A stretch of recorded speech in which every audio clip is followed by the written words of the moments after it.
ng SNN. Mainit-init pa, Tony Gonzaga kanina pumirma ng kontrata bilang kapamilya.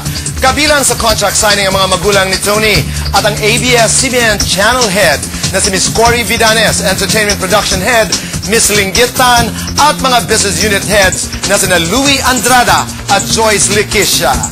Pero mga kaibigan ng intriga, handa naman kayang pumirma na ng wedding contract si Tony at si Direk Paul Soriano. Now na! Justin, a few hours ago lamang sa contract signing ni Tony Gonzaga, na-corner ng SNN ang aktres para pasagutin sa mga panibagong isyung kinasasangkutan niya ngayon.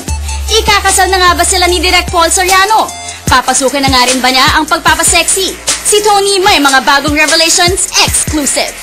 I am really happy and excited kasi mga kapamilya pa rin naman talaga ako. And ayun, I'm looking forward sa mga trabaho na gagawin ko sa ABS. And I'm really grateful and honored sa pribilehiyo na maging kapamilya ulit.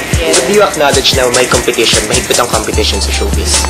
Very higpit talaga. Very higpit naman ako doon. Teka lang naman, okay, i-phrase natin yun. Mahigpit talaga, kahit saan namang anggulo. Tapos peto mo tingnan.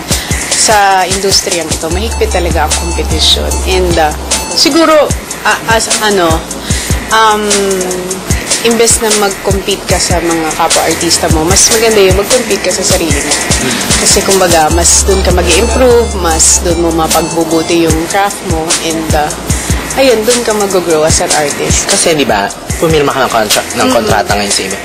Ready ka na ba na pumirma ng marriage contract with Direk Paul? So naman, nakakainis naman yung mga contract na gusto mong i-discuss.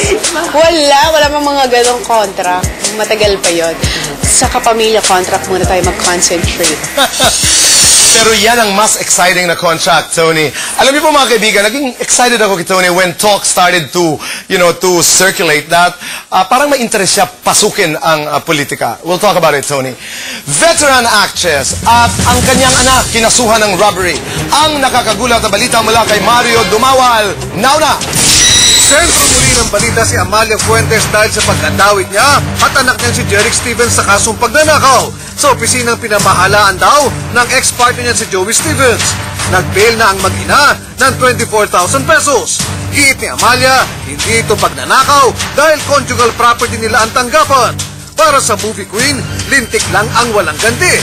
Bukod sa pagbigay sa kanya ng kwota ng temporary protection order dahil umano sa mga banta ni Joey, magsasampa pa siya ng dagdag na kaso laban sa ex-partner. But I have also filed legal separation.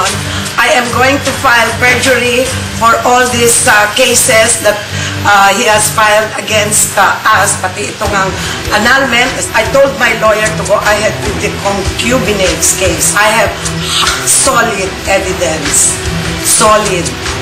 that can stand any scrutiny by any legal luminary. Tumanggi muna si Joey Stevens na magsalita tungkol sa issue.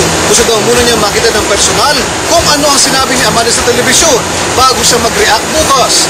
Desidido naman si Amalia na ituloy na ang legal separation case laban sa ex-partner. I cannot disinherit him if he is still my legal spouse. So it's only through his guilt that he will be forfeited of his share of whatever it is that we own. Mine, nung dalaga pa ako, may parapernal, and also our conjugal assets. This is my only recourse, nothing else. Because an annulment is a lie, and I don't want to deal with lies. May mensahe din si Amalia para kay Joey. Be man enough to face the consequence of your actions.